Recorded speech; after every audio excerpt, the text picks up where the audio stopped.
النهاردة قررت أعمل لكم أحلى مخبوزات حول العالم، والنهاردة هنروح السويد. هنعمل السينابون بانز المشهور بسينابون رولز، بس اسمها الحقيقي كانيلي بولار. كانيلي بولار. السينابون رولز بالنسبة للسويد مش مجرد حلوى، هو بالنسبة لهم طريق من العادات والتقاليد بترجع لسنة 1920 بعد الحرب العالمية الأولى. طبعا انتوا هتقولي لي انتي بترغي ليه كتير وكده، بس النهارده انا جايه احكي لكم قصه ظهور السينابون. تم ابتكار الكانيلي بولار من كتر حبهم وفخرهم بيها، عملوا لها يوم في السنه يحتفلوا بيه. كل البيوت بتخبز سينابون رولز في يوم 4 اكتوبر. انا بحب المواضيع دي جدا جدا جدا. اتعمل منها بعد كده حشوات بفواكه كتيرة. أنا بالنسبة لي حبيت البرتقال جدا، وكمان اخترعت حشوة بزبدة الفول السوداني، بجد طعمها فوق الخيال، وهمية بجد بجد. ويلا بينا نشوف عملناها ازاي. العجينة بتاعتنا بتاعت السينابون هكتب لكم مقاديرها، كل حاجة هكتبها لكم في صندوق الوصف، وتقدروا ترجعوا للطريقة عملناها في السينابون كوكيز رول. تمام. انا هنا عاملة مقدارين عشان اقدر اطلع لكم الجمال والحلاوة اللي شفتوها في اول الفيديو. ده اول مقدار معايا، هنفرده على شكل مستطيل. العجينة بتاعتنا بعد ما خمرت هنفردها على شكل مستطيل زي ما انتوا عارفين، او زي ما متعودين يعني تعملوا السينابون بتاعكم. على قد ما تقدروا تعملوا مستطيل كده كبير. تمام. وهنقسمه بالنص. اوكي. اول نص بقى هنعمله بزبدة الفول السوداني. انا معايا هنا 3 معالق كبار من زبدة الفول السوداني، هحط عليها 4 معالق من الكراميل. صوص الكراميل ده انا عاملاه في البيت. تمام. وهنخلطهم مع بعض كويس جدا لحد ما يختفي الكراميل كده في زبدة الفول السوداني.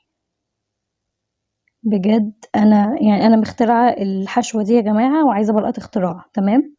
الحشوة التانية البرتقان، هنا معايا ربع كوباية من السكر، عليها معلقتين كبار من بشر البرتقان، وهندعك فيها هتدعكوا القشر بتاع البرتقان في السكر كويس جدا جدا لحد ما تطلع ريحته كده. يعني انا مش قادرة اقول لكم، المطبخ كانت ريحته كلها برتقان لحد ما الروايح والزيوت العطرية اللي في البرتقان تطلع. وهدهنها بالزبدة كده العجينة بتاعتنا زي ما انتوا شايفين، وهبتدي افرد عليها الحشوة. هنا حشيت زبدة الفول السوداني، وحطيت كده صوص الكراميل كده بسيط عليها. بجد طعمها فوق الخيال، وهي سخنة وهي باردة، يعني مش قادرة اوصف لكم الجمال. وهنا هنحط الحشوة بتاعة البرتقال، رهيبة برضو، عجبتني جدا جدا. انا اليوم ده كان عندي ضيوف انبهروا من السينابون بانز او الكانيلي بولار، ده اسمه الحقيقي، ويا رب اكون بنطقه صح. وهنبتدي نلف بقى الرول بتاعنا زي ما احنا متعودين كده. هنسيب الطرف بتاعنا بس هو مش عليه اي حشوة عشان نقدر نقفله كويس. وهنبتدي نقفله كده، نضغط كويس جدا، نقفل عشان الرول بتاعنا ما يفتحش ساعة التسوية. تمام. هنا بقى هنيجي نلف السينابون بزبدة الفول السوداني، وحسيت ان الدنيا بتبوظ مني صراحة، بس ك كتجربة منتهى اللذاذة. وحرفيا بجد انا مبسوطة جدا ان انا عملت حاجة زي كده وطلعت بمنتهى الحلاوة دي. تمام. انا عشان هو لقيته طري قوي كده، اللي هو زبدة الفول السوداني، فقطعته بالخيط. اعتذر. فقطعته بالخيط، بس عادي تقدروا تقطعوه بالسكينة برضو ومفيش اي مشكلة. هنا بقى البرتقال بنقطعه بالسكينة. بصوا بقى جمال حشوة البرتقال من جوه باينة ازاي، تحفة تحفة تحفة. طعم وريحة في منتهى فوق الخيال زي ما بيقولوا. هنا المقدار التاني، وهنعمله برضو على حشوتين. انا كان نفسي اعمل لكم حشوات كتيرة قوي يعني صراحة. دهنته برضو بالزبدة. هنحط هنا مربى فراولة، حط عليها صوص فراولة اللي هي السولو. تمام. معلقتين كبار من مربى الفراولة، احط عليها معلقة كبيرة من صوص الفراولة، وهنبتدي نفردها كده. هتلاقوا برضو صوص الفراولة، مربى الفراولة في اللف برضو هتلاقوها رخمة شوية زي زبدة الفول السوداني، بس ما يهمناش بقى مع جمال الطعم، جمال السينابون بتاعنا. ومبسوطة جدًا برضه إن أنا توصّلت لنشأة الcinnamon buns. بُصّوا بقى في اللَّف، يعني بالراحة كده على مهلِك خالص وأنتِ بتلفّيها، ممكن وأنتِ بتعمليها تعمليها على ورقة زبدة أو كيس وتلفّي بالكيس، بحيث إن أنتِ ما تحسّيش ببهدلة.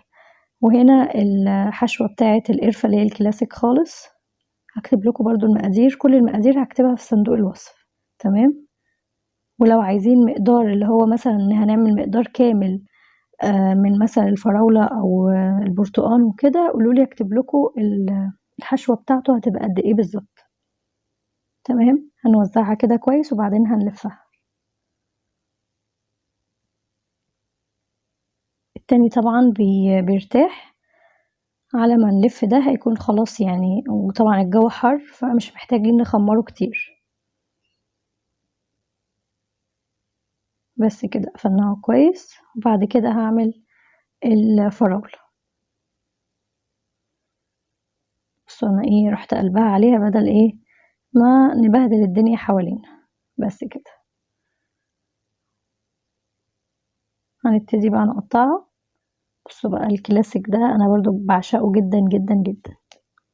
أنا أصلًا من عشاق السينابون، يعني لو هاعمله كل يوم مش هامِل منه أبدًا. الفراولة بقى أنا قطّعتها لكم بالسكينة مش بالخيط. بُصّوا برضه الفراولة برضه طعمها خطير، كلّهم طعمهم حلو أوي، أوي.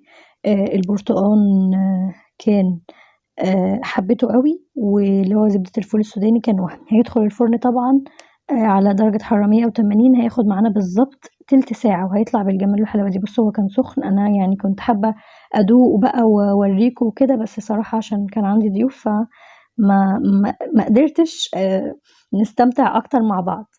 ولو لسه بتشوفوا الفيديو لحد هنا فشكرًا ليكم إن أنتم بتشوفوا الفيديو بتاعي للآخر، واللي بيتابعني أو لسه ما اللي بيتابعني جديد أو لسه ما يعرفنيش، أنا ريهام.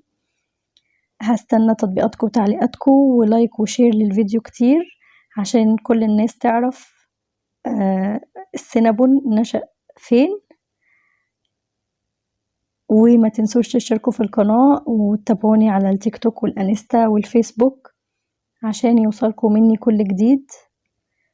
وشوفوا الفيديوهات القديمة لو ما شفتوهاش، وما تنسوش لايك وفولو واستنوا الحلقات الجديدة إن شاء الله. هنا بقى أنا حطيت عليها كراميل اللي هي زبدة الفول السوداني، ودي حطيت عليها فراولة، والبرتقان هنحط عليها بشر برتقان. وصحة وعافية على قلبكم. سلام.